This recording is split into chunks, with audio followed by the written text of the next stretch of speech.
pagbabiyahe sa tingin nyo, gaano ba kalaki yung impact nito sa agriculture sector? Kung may anomalya nga.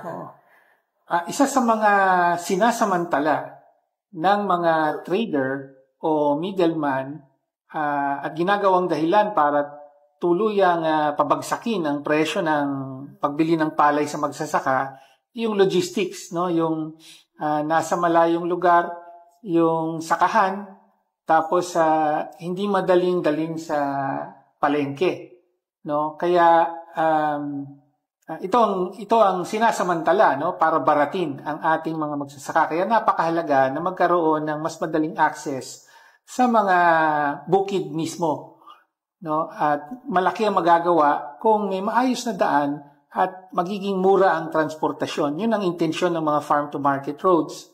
Kaya lang ang nangyayari nga kung kinukurakot at kung hindi maayos ang road network na ito, ay patuloy na ibabagsak ang presyo ng palay at maghihirap ang ating mga magsasaka. Kaya napakahalaga po. It's estimated that up to 30%